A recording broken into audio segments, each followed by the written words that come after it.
I know who you are, Miss Kingsley. That's exactly why I can't marry you. You're the sister of my best friend. Someone I swore to protect. Not everything is about money. Seriously, you're a goddamn security guard. You have no right to turn down my bus. No, it's fine. I'll handle this. You try to put out the fires with my family. Let's start today's story.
the outside world, and yet, every week, he sends anonymous letters predicting violent crimes before they happen. Every detail, every name, every timestamp always correct. His name is Dr. Adrian Wolf, once the world's most brilliant behavioral scientist, now serving a life sentence for the murder of his own research team. The authorities call him a monster, the media calls him a prophet. But today, for the first time in 13 years, the prison warden unlocks his cell door because the latest letter predicts something far worse, the downfall of the entire country. According to his message, within 72 hours a catastrophic event will strike the capital, orchestrated by a clandestine group known as the Phantom Circuit. Wolf claims he knows their methods because he was one of the founders before he was betrayed and locked away. Reluctantly, the government brings him to an underground briefing room. Surrounded by agents, Wolf calmly explains that the Phantom Circuit has infiltrated every layer of society. Politicians, CEOs, military analysts, even the justice system that put him away. Their goal is simple: collapse the nation from within and rebuild it under their own secret charter. But here's the twist. Wolf says he didn't predict the attacks, he designed them. Years ago, his research focused on mapping collective human behavior, identifying how crowds, governments, and entire populations react to fear. The Phantom Circuit stole his work and weaponized it. Now he is the only one who knows how to stop the chain reaction he created. The agents interrogate him, demanding names, locations, proof. Wolf only smiles. "Let me out," he says, "and I'll catch the monster you're chasing. Because I built him." But before they can decide whether to trust him, all the lights in the facility go out. Emergency lock slide shot. A distorted voice echoes through the speakers. Adrian Wolf is not to be released. Terminate the asset immediately. The government realizes something horrifying. The Phantom Circuit knew their every move. Someone in the room is a traitor, and Wolf may be the only one who can tell them who it is. On the night of her wedding, under the glow of fireworks and champagne, the bride suddenly vanished, not kidnapped, not murdered. She walked out of her own celebration and left behind a blood-stained wedding dress. Her name was Leila Harrington, the youngest daughter of a distinguished diplomatic family. Her marriage was supposed to unite two powerful alliances and end years of political tension. But minutes before the ceremony, Leila received an anonymous message containing 3 words that change everything. He killed them. The message came with a photo, grainy, dark, showing her fiancé standing over 2 bodies. Leila didn't understand it at first, until she recognized something in the picture. The necklace belonging to her missing childhood friend, Iris. While guests laughed and danced, Leila went to confront her fiancé in his private suite. What happened next remains a mystery. Security cameras caught silence, no screams, no struggle. Just Leila walking out alone, carrying her shoes, trembling as if she had seen the devil himself. She was last spotted leaving through the garden gate. Hours later, her wedding dress torn and soaked in blood was found at the edge of a river. But there was no body, no footprints, no signs of drowning. Investigators soon discovered something more disturbing. Leila had been collecting files for months, documents exposing a covert diplomatic operation, blackmail letters, untraceable bank transfers, and a hidden list of high-ranking officials involved in an off-books political assassination program. The final page of her journal reads, "If I disappear, it's because I finally know the truth." The groom denies everything. The families cover up the scandal. The world moves on, but days later, a message appears on a secure server belonging to an international whistleblower group. A video thumbnail, a familiar face, Leila Harrington alive. And she's ready to expose the truth about the man she almost married. In the heart of a neon-lit metropolis, people still talk about the night a billionaire vanished into the slums and left his entire empire to a homeless stranger. It wasn't charity, it wasn't madness, it was revenge calculated, cold, and 10 years in the making. The billionaire was Marcus Vail, founder of one of the world's most powerful tech corporations. Brilliant, ruthless, untouchable, but few knew that behind the skyscrapers and luxury, Marcus lived with a secret. He was running from a crime he didn't commit. 10 years ago, someone framed him for an illegal weapons program. The board forced him out, stripped his legacy, and left him with nothing. Marcus clawed his way back, rebuilt his fortune, and created a shadow network devoted to finding the traitor. But instead of confronting them in a boardroom, Marcus designed a different plan. he befriended a homeless man living under a bridge. A quiet, intelligent veteran named Sam, who once studied engineering before life tore him apart. Marcus gave Sam food, shelter, friendship. And then, one night, Marcus offered him the unthinkable. Take my identity, take my company, become me. Sam thought it was a joke until men in suits arrived with documents, transfers, and biometric scans proving it was real. Overnight, the bidder became the new owner of Vale Technologies. Overnight, Marcus Vale no longer existed because Marcus had discovered something. The traitor who destroyed his life was someone inside his own family. Someone who watched his downfall with a smile. By erasing himself and handing over his empire, Marcus created the perfect trap. The traitor would strike again assuming Sam was Marcus. And when they exposed themselves, Marcus would emerge from the shadows with evidence, truth, and vengeance. But the plan took a deadly turn. Sam was attacked within 48 hours. Marcus's old enemies resurfaced. And a mysterious organization called the Seventh Protocol began hunting both men. The world now thinks Marcus Vale is dead, but in the underbelly of the city, he's watching every move, waiting to reclaim the life stolen from him. The world did not end in fire. There were no explosions, no dramatic speeches, no final warning reported on the news. The world ended quietly. It ended with empty shelves, with unanswered phone calls, with doors that stopped opening. By the time people realized something was truly wrong, society had already collapsed. This story begins 6 months after that collapse. His name is Daniel Mercer. Before the fall, Daniel was ordinary in every way that mattered. He worked a desk job. He complained about traffic. He believed that tomorrow would always arrive as scheduled. Now. Tomorrow is never guaranteed. Daniel lives alone in what used to be a suburban neighborhood. Houses stand like skeletons, intact on the outside, hollow within. Some were abandoned peacefully. Others still carry marks of violence on their walls. Every morning, Daniel follows the same routine. He wakes before sunrise. He checks the perimeter. He counts his supplies. Canned food, bottled water, a handgun with limited ammunition. He keeps track of everything because forgetting is dangerous. In this world, mistakes are fatal. The collapse wasn't caused by war, or climate, or even disease. It was caused by silence. One day, systems stopped responding. Power grids failed. Financial Cities don't sleep, they pretend to, but they never really do. At 3 in the morning, when the streets are empty and the neon signs flicker like dying stars, the city tells the truth about who survives, about who disappears, about who never mattered in the first place. This story belongs to one of those people. His name is Marcus Lane. Marcus is not a criminal by ambition. He is a criminal by erosion. Piece by piece, the city wore him down. Marcus grew up in the kind of neighborhood people only remember when something goes wrong. His father worked himself into an early grave. His mother learned how to survive by staying quiet. The city taught Marcus its first lesson early. Effort does not guarantee escape.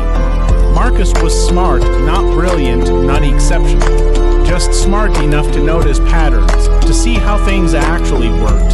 He watched men who followed the rules struggle. He watched men who broke them thrive. By the time Marcus was 25, the decision had already been made for him. He started small, running packages, delivering envelopes, asking no questions.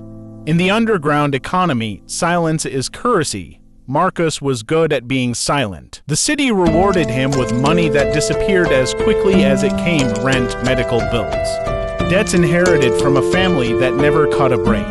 Marcus told himself it was temporary. Everyone does. That's the lie that keeps the machine running. Years passed, Marcus became reliable. Reliable people are dangerous not because they're violent, but because systems depend on them. And systems don't protect their foundation. Lucas understands now. He was never meant to survive. He was meant to carry the burden forever, so he makes a choice. In the final session, Lucas stops resisting. He embraces every memory, every scream, every order given. Every life lost, the room begins to fracture. The mirror shatters, and when the system fails, Lucas feels something new. peace, not because the pain is gone, but because it no longer belongs to him alone. When the facility goes dark, alarms echo through empty halls elsewhere. People wake up screaming from dreams they don't understand. Memories return, guilt returns. Lucas Hale disappears, but the truth does not. Because memories, no matter how deeply buried, always find their way home. They consumed them. Marcus worked for a man named Victor Raines. Victor didn't look like a crime boss, he looked like a consultant. Calm voice, clean hands, always polite. Victor controlled networks, not streets, information, not guns. And information is far more lethal. One night, Victor gave Marcus a job that felt different. No delivery, no exchange, just observation. Follow him, Victor said, sliding a photo across the table. Tell me where he goes, who he meets, that's all. The man in the photo was ordinary, mid-30s, office clothes. Forgettable face, Marcus followed him for 3 days. On the 4th day, the man noticed. That's when everything changed. The man confronted Marcus in a subway station, crowded, loud, impossible to disappear in. You shouldn't be here, the man said quietly. Marcus froze because the man wasn't afraid. He was resigned. The man's name was Ethan Cole. Ethan wasn't a criminal, he was an accountant. Or at least, that's what his records said. What Marcus uncovered slowly was something far worse. Ethan was laundering money not for gangs, but for institutions people trusted, corporations, charities, political foundations. Legal crime, the kind that destroys lives without ever pulling a trigger. Victor wanted Ethan gone, not dead, disappeared. Marcus understood what that meant. He was being asked to erase someone.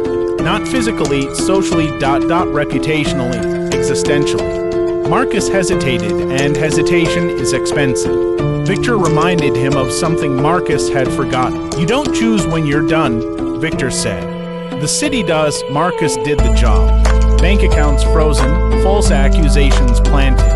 Careers destroyed overnight. Ethan lost everything in less than a week. Marcus watched it happen, and something broke inside him. Because Ethan didn't fight, he accepted it. Like someone who had always known the bill would come due. Weeks later, Marcus found out why. Ethan had tried to expose the system. He failed. Marcus wasn't eliminating a threat, he was burying a warning. Guilt doesn't arrive loudly, it settles in quietly. Marcus began seeing the city differently. Every building felt complicit. Every advertisement felt like a lie. Every smile felt transactional. He wanted out. Victor laughed. There is no out, he said, only distance from the blast. Marcus tried to run anyway. That's when the city closed in. Friends stopped answering calls. Accounts vanished. Doors that once opened easily stayed shut. The system Marcus helped sustain turned its attention to him in the end. Marcus made one final decision. If he couldn't escape the city, he would expose it. Marcus leaked everything. Names, transactions, networks. He didn't become a hero. Heroes are protected. Marcus became a liability. The fallout was controlled. Scandals redirected. Sacrifices made. Marcus disappeared, not officially, but effectively. The city continued. It always does, somewhere. People still believe hard work is enough. That systems are fair, that survival is neutral. The city doesn't correct those beliefs, it relies on them. And Marcus Lane. He became what the city creates best, a lesson no one learns from. Because in the end, the city doesn't punish crime, it punishes disruption. Heart shaking. Lydia barely forces the words out. I do. The moment the ceremony ends, Damien kisses her lightly, almost mockingly. Congratulations, Mrs. Blackthorn. Lydia is taken to a black limousine and driven to Damien's fortress-like estate. But here's a twisted part. Damien doesn't touch her, doesn't speak to her. He simply tells her, "You will stay here, you will obey my rules, and you will never leave." But Lydia refuses to be a prisoner. She starts investigating, listening to guards whisper at night, sneaking into forbidden rooms, reading documents she was never meant to see. And what she discovers changes everything, because Lydia realizes something horrifying. Damien didn't marry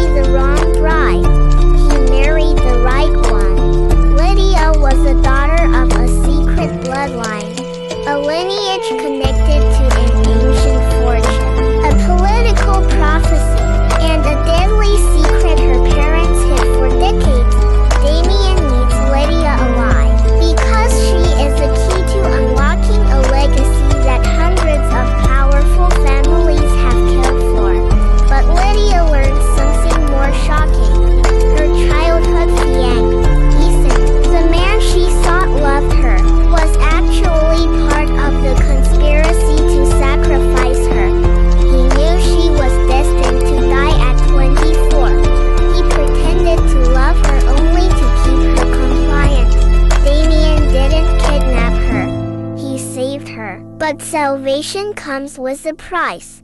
Lydia now belongs to the most dangerous man alive, and Damien has no intention of letting her go. Not after he discovers something even he didn't expect. He is falling in love with her, and when the Ghost King falls in love, entire empires burn. Super long English drama narration #2.dash. The woman who found a baby on her doorstep and realized it was hers. The story begins on a quiet winter morning. Snow blankets the street. The world seems peaceful until a single cry breaks the silence. A woman named Claire Rivers, a hard-working emergency nurse, opens her apartment door and finds a baby basket sitting in the hallway. Inside it, a newborn girl wrapped in a blanket embroidered with Claire's own initials ..at first. Claire thinks it must be a mistake, a prank, some kind of tragic abandonment. But then she sees a note, a single line written in trembling handwriting. Please protect our daughter.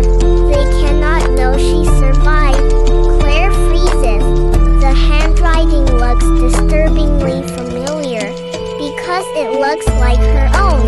Impossible, insane, but the more Claire examines it, the more certain she becomes. She wrote this note for someone who knew her handwriting perfectly. But Claire has never been pregnant, never given birth, never even been in a long-term relationship. So how could this baby be hers? As Claire holds a baby, a wave of foreign memories hits her. Images she doesn't recognize, faces she's never seen, hospital rooms she's never entered. Every night, the memories grow stronger. A surgery she didn't remember, a man she never met, a hospital bed where she was unconscious. Claire begins digging into her past and uncovers a horrifying truth. 3 years ago, she was involved in a major accident. She was unconscious for 2 days. Doctors claimed she suffered only mild injuries, but that wasn't true. During those missing 2 days, Claire was used as a surrogate test subject for a fertility experiment led by a secret organization seeking to create genetically perfect children. Claire was selected for her medical resilience. They implanted a fertilized embryo into her body, monitored the early pregnancy, then removed the fetus covertly before she woke.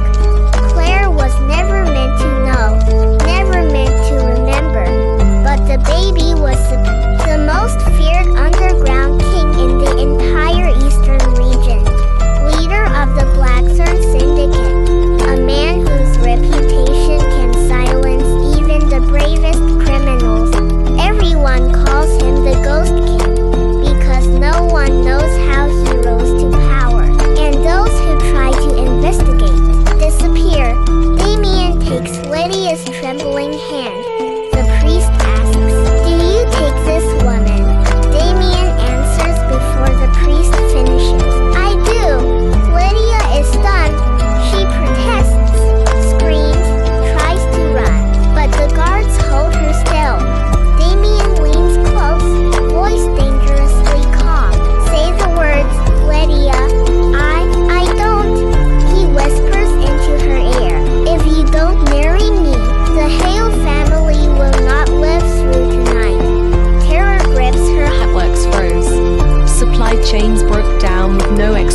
Governments issued statements, then stopped speaking altogether.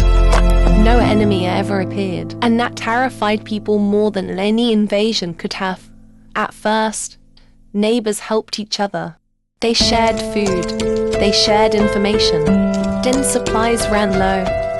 That was when kindness became conditional. Daniel remembers the exact moment he stopped trusting people. It was the day he watched a man beg for water and then pull a knife the moment Daniel turned his back. From that day on, Daniel survived by one rule: never assume innocence. Months pass, seasons change, the world grows quieter. One afternoon, Daniel hears a sound he hasn't heard in weeks.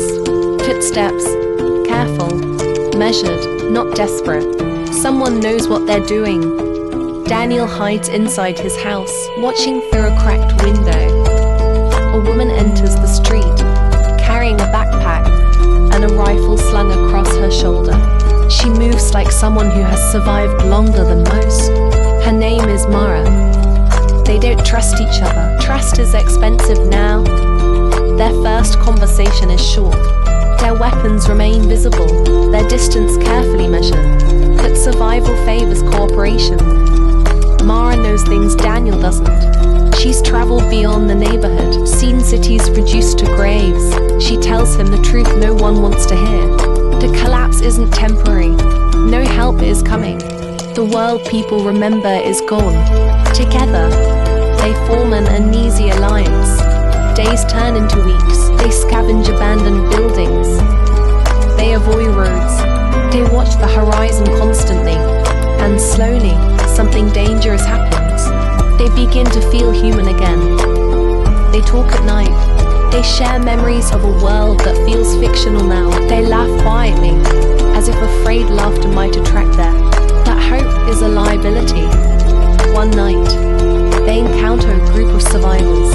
Families, children, people who look harmless. The leader asks for food. Daniel hesitates. Mara doesn't. She says no. When the group leaves, Daniel argues with her. They needed help. Mara looks at him and says something that changes everything. So did we? No one helped us. Days later, they find that same group again. Only this time, the group is armed and they're not asking. Daniel witnesses what desperation truly looks like. The survivors kill without hesitation. They take everything. They leave bodies behind. Daniel and Mara escape, but something inside Daniel breaks. That night, he can't sleep because he realizes a terrifying truth. The apocalypse didn't turn people into monsters. It revealed who they already were.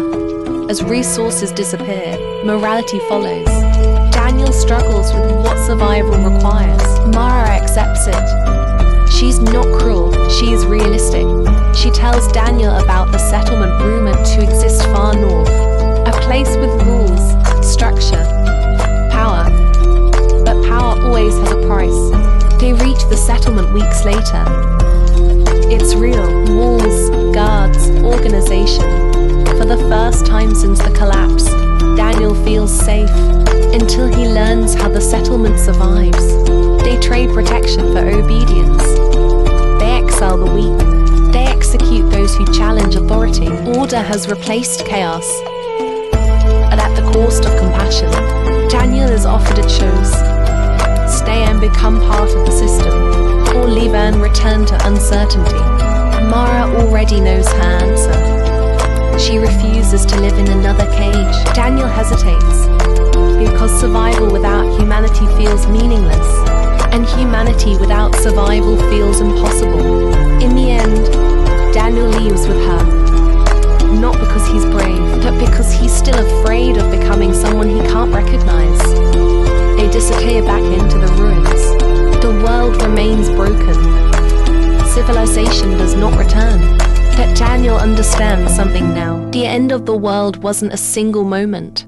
It was a process, and survival isn't about staying alive. It's about deciding who you are willing to become to do so. Because when everything else is gone, that choice is all that remains. Empires are not built by heroes. They are built by men willing to make decisions others cannot live with. This story begins at the moment an empire starts to rot from the inside. The kingdom of Eldoria had ruled the continent for over 3 centuries. Its banners flew over cities, ports, and trade routes that fed the wealth of the entire realm to the common people. Eldoria represented order, stability, a promise that tomorrow would resemble today. But stability is fragile. And power, when inherited too long, forgets its purpose. King Alaric IV was dying. The illness did not announce itself dramatically. It weakened him slowly, stealing breath, strength, and clarity piece by piece. By the time the court acknowledged the truth, the question was no longer if the king would die, but who would rule after him. Officially, the answer was simple: Prince Edric, the king's eldest legitimate son. Educated, polite, It begins on a rain-soaked highway, a lone woman in a torn evening gown, stumbling barefoot through the dark. No ID, no phone, no memory of who she is. But within the next hour, the world will learn her name, because this woman is none other than Evelyn Ardent, the missing heiress of $1 trillion empire, presumed dead for 10 long years. The story opens with a small-town sheriff answering a call about a confused stranger wandering near the county border. When he arrives, the woman only whispers one sentence: "Don't let him find me." She's trembling, terrified, staring into the trees as though someone or something is hidden on her. At the hospital, doctors discover something even stranger. Evelyn shows signs of repeated injections, controlled sedation, and restraints that have been removed only hours ago. She wasn't wandering. She escaped. News outlets explode. Paparazzi swarm the hospital. The Ardent family, owners of the world's largest biotech conglomerate, immediately sends a private security convoy to retrieve her. But Evelyn refuses to leave. She says her family isn't trying to rescue her, they're trying to silence her. Piece by piece, she starts recalling fragments of the lost decade, a secret research facility, a genetic experiment gone wrong, and a man who called himself Director Hale. She remembers steel doors, sleepless nights, needles, and whispering voices behind glass walls. She remembers running. Just as Evelyn begins cooperating with investigators, a mysterious fire erupts in the hospital's east wing. Security footage shows masked intruders cutting the power. Their target, Evelyn. With alarms blaring, the sheriff grabs her hand and escapes through a back stairwell. But they are too late. The Ardent family's private strike team has surrounded the building. Cornered, Evelyn suddenly remembers why she vanished in the first place. She wasn't kidnapped, she was the experiment. And the secret locked in her DNA is worth more than any life on Earth. In a maximum security prison buried deep in the desert, a single inmate sits in total silence. No visitors, no calls, no contact with the outside world. And yet, every week, he sends anonymous letters predicting violent crimes before they happen. Every detail, every name, every timestamp, always correct. His name is Dr. Adrian Wolfe, once the world's most brilliant behavioral scientist, now serving a life sentence for the murder of his own research team. The authorities call him a monster. The media calls him a prophet.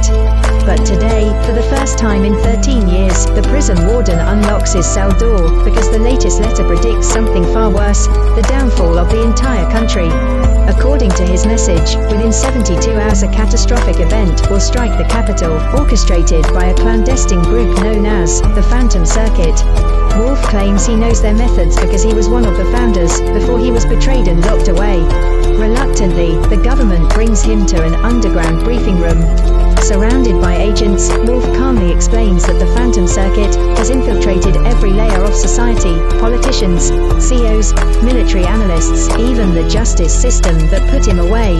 Their goal is simple: collapse the nation from within and rebuild it under their own secret charter. But here's the twist: Wolfe says he didn't predict the attacks. He designed them. Years ago, his research focused on mapping collective human behavior, identifying how crowds, governments, and entire populations react to fear. The Phantom Circuit stole his work and weaponized it. Now he is the only one who knows how to stop the chain reaction he created. The agents interrogate him, demanding names, locations, proof. Wolfe only smiles. "Let me out." entirely unprepared, Edric had been raised in safety, shielded from bloodshed, taught diplomacy without consequence. He believed that words could still solve problems that had long since grown beyond language. The nobles smiled when he spoke, and sharpened their knives when he turned away. Unspoken among the court was another name. Caleb, the king's bastard son, born to a woman erased from history. Raised far from the palace, trained not in books, but in war, Caleb had bled for Eldoria in border conflicts where the crowd refused to look. He had no claim, no title, and the loyalty of men who would gladly die for him. Caleb returned to the capital when the king's condition worsened. His arrival unsettled the court. Soldiers straightened their posture. Servants whispered. Nobles avoided his gaze. Because Caleb did not beg for acceptance, he did not ask for permission to exist, King Alaric summoned both sons to his chambers. What was said inside those walls was never recorded. But when Caleb emerged, his face was heavier. And when Edric followed, his hands were shaking. The king died 3 days later. The coronation was swift to swift. Edric was crowned beneath banners, still smelling of funeral incense. He spoke of peace, of unity, of honouring his father's legacy. The crowd cheered, the council plotted. Within weeks, the cracks began to show. Border lords withheld taxes, trade guilds demanded privileges. Mercenary companies offered loyalty for a price. Edric tried to negotiate. The empire bled. Meanwhile, Caleb vanished. Officially, he was sent away for his own safety. In truth, he was gathering something more dangerous than an army. He was gathering belief among soldiers abandoned by the crown, among villagers burned by neglect, among men who remembered that Eldoria was once protected by strength, not promises. Civil war did not begin with a declaration. It began with silence. Supply lines failed. Garrisons switched banners overnight. Royal messengers stopped returning. Edric's advisors urged action. He hesitated. Because every order meant blood, and Edric had never learned how to live with blood on his hands. Caleb, however, had, when Caleb finally marched, he did so not as a conqueror but as a correction. He did not sack cities, he did not slaughter civilians. He removed governors permanently. Each execution carried a message: loyalty is earned, neglect is punished. The people did not fear him, they followed him. Inside the capital, paranoia took hold. Allies betrayed allies, councils fractured. Edric trusted fewer people each day. When Caleb's forces reached the gates, the city did not resist. The final confrontation took place in the throne room. Two brothers, one crown, Edric pleaded, Caleb listened. And then he spoke the truth Edric had never wanted to hear. You were raised to rule a kingdom that no longer exists. Edric offered the crown, Caleb refused. Because Caleb did not want power given. He wanted power recognized. Edric was exiled, not killed. Because mercy, too, is a form of control. Caleb was crowned King Caleb. His reign was not gentle, but it was effective. Borders stabilized, rebellions ended. The empire survived. History would remember him as a tyrant or a savior depending on who was asked. But one truth remained undeniable. Eldoria did not fall, because one man was willing to become what the empire required. And that is how kingdoms endure, not through virtue, but through sacrifice that history prefers not to name. Supposed to be destroyed. Someone inside the organization betrayed them and saved the infant, placing the child on Claire's doorstep as a last chance for survival. Now, a powerful corporation is hunting for the baby. They will eliminate anyone who stands in their way. Claire must run, hide, fight. She becomes a fugitive, protecting a child she never planned for, yet feels an unexplainable bond with. The twist, the baby begins showing abilities far beyond a normal infant. Rapid learning, unusual awareness, and neurological patterns never documented before. Claire realizes the company wasn't trying to create the perfect baby. They were trying to create the perfect weapon. And now, they will do anything to reclaim it. Super long English drama narration #3. The princess who escaped her own funeral. This is a story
fights with every ounce of strength. The sarcophagus cracks open. She crawls out, gasping for air, covered in funeral flowers. Her first thought isn't fear, it's vengeance. But she can't return to the palace, because everyone has already accepted her death. The kingdom has moved on. Her younger sister is taking the throne. Her advisor, the traitor, is now controlling the royal council.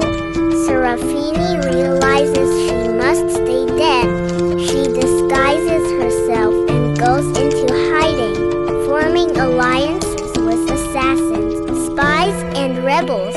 Slowly, she uncovers the conspiracy. Foreign nations, corrupted nobles, and even her own sister, who secretly wanted the crown. The deeper Serafini digs, the darker the truth becomes. The assassination wasn't just about power. It was part of a prophecy that foretold the eldest daughter of Aldora shall bring ruin to the realm. The kingdom didn't want to kill her out of hate. They killed her out of fear. But Serafini isn't the monster the prophecy claimed. The true monster is the person who forged the prophecy in the first place, and she plans to reclaim everything stolen from her. Her crown, her kingdom, and her fate. But first, the dead princess must return from the shadows. It begins on a rain-soaked highway. A lone woman in a torn evening gown, stumbling barefoot through the dark. No ID, no phone, no memory of who she is. But within the next hour, the world will learn her name, because this woman is none other than Evelyn Ardent, the missing heiress of $1 trillion empire, presumed dead for 10 long years. The story opens with a small-town sheriff answering the call about a confused stranger wandering near the county border.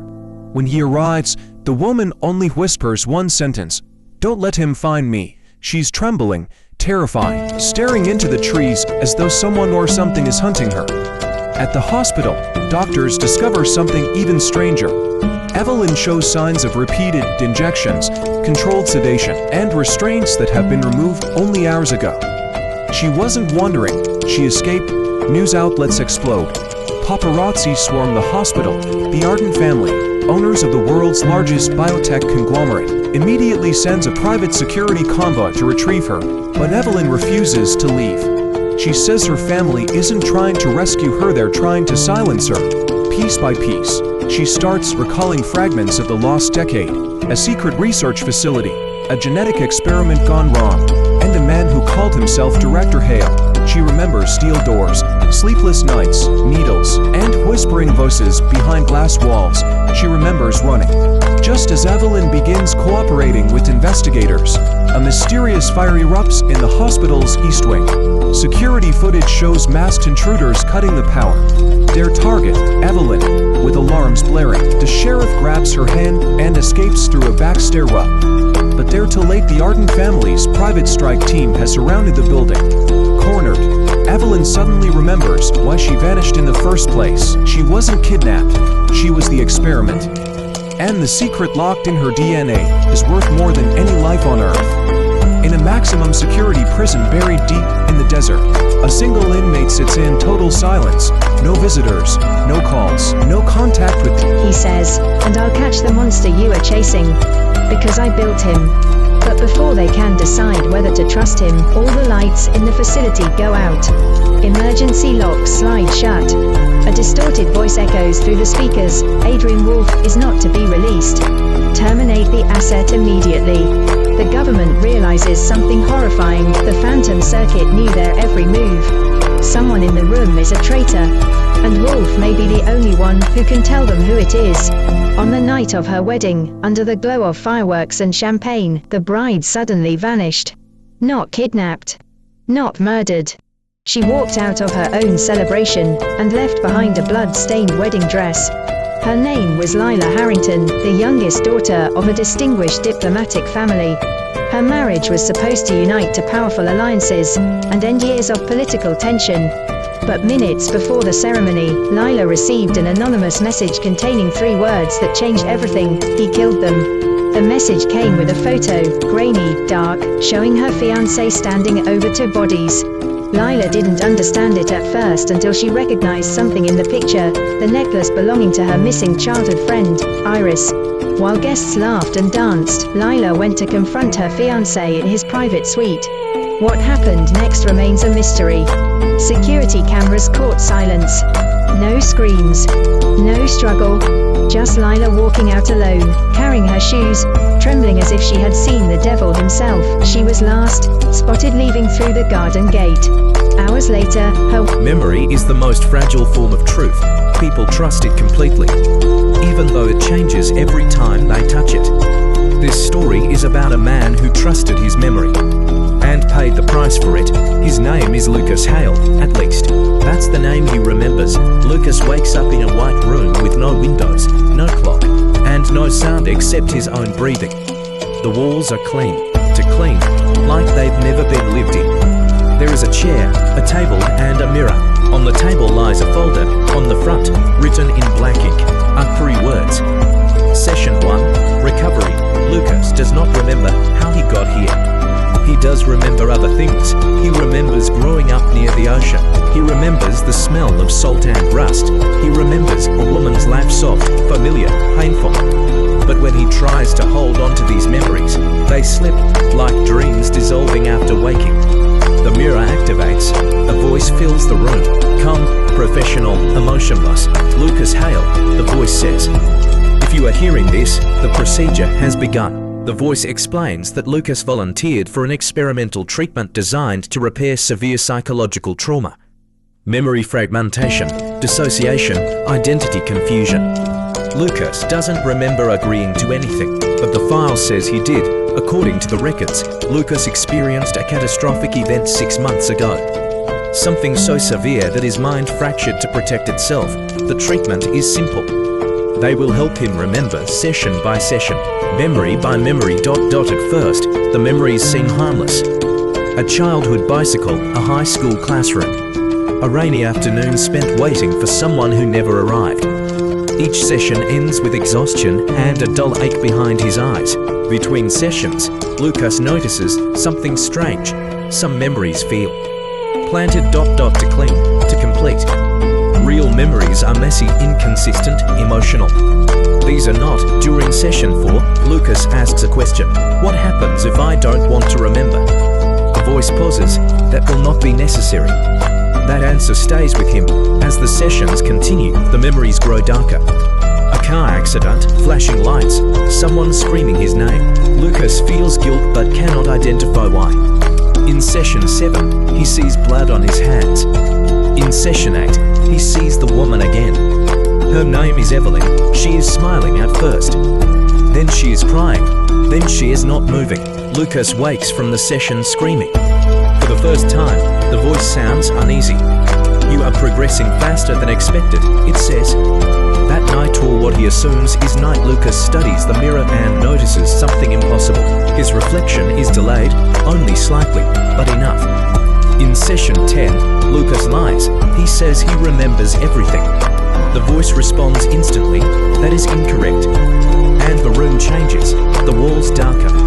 The temperature drops. The voice stops pretending. Lucas Hale does not exist, it says. That is when the truth begins to surface. Lucas was not a patient, he was a construct, a personality assembled from fragmented memories belonging to multiple individuals. A psychological container designed to hold guilt, trauma, and responsibility that no single mind could bear. There was an incident, a classified incident, one that resulted in dozens of deaths. The people responsible could not live with what they had done. So they split the memory ... and buried it inside Lucas. Lucas was created to forget so others could sleep. Every session was not recovery, it was containment. Lucas reacts the only way a trapped mind can. He resists, memories collide, identities bleed into one another. Faces overlap, names lose meaning, the system destabilizes. The voice becomes desperate. If you continue, the construct will collapse. Lucas asks one final question. What happens if I collapse? Silence. Then the answer. Then the truth returns to those who create it. At first glance, this looks like an ordinary love story, a quiet town, a powerful family, and a girl who seems far too insignificant to matter. But if you keep watching, you'll realize this story is never really about love. It's about control, identity, and what happens when the truth refuses to stay buried. This story begins on a rainy night. A young woman named Elena Carter stands outside the iron gates of the Blackwood estate, soaked to the bone, holding a worn-out suitcase in her trembling hands. She has nowhere else to go. Her mother is dead. Her father's name is written on a birth certificate, but he never once looked back. And now, after 23 years of silence, the Blackwood family has finally found her. Inside that mansion lives Alexander Blackwood, the youngest heir of the Blackwood Empire. Cold, calculating, and dangerously intelligent.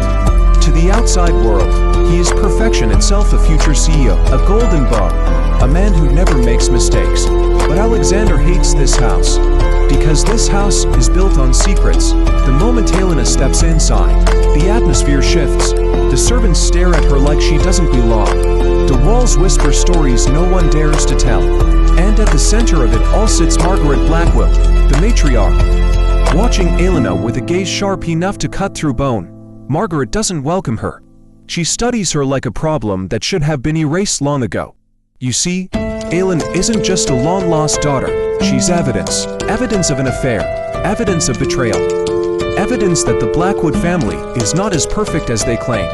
And so, Margaret makes a decision. Elena can stay, but only under one condition. She will never reveal her true identity to the world. Elena is introduced as nothing more than a distant relative. A charity case, a girl taken in out of kindness. But kindness has never existed in this house. From the very first day, Elena becomes invisible. She eats after everyone else. She walks with her head down. She learns quickly which hallways to avoid, which words not to say, and which emotions to swallow. Except around Alexander. Alexander notices everything. He notices the way Elena flinches when voices are raised. The way she holds her breath when Margaret enters the room. The way she looks at family portraits like she's searching for herself among strangers. At first, Alexander keeps his distance, because getting close to Elena means getting close to the truth. And the truth is dangerous, but distance doesn't last. Late one night, Alexander finds Elena in the library, asleep at the desk, a stack of old documents scattered around her. She's been searching, digging, asking questions she shouldn't. That's when Alexander realizes something terrifying. Elena doesn't just want acceptance, she wants answers. And answers could destroy everything. As days turn into weeks, tension builds.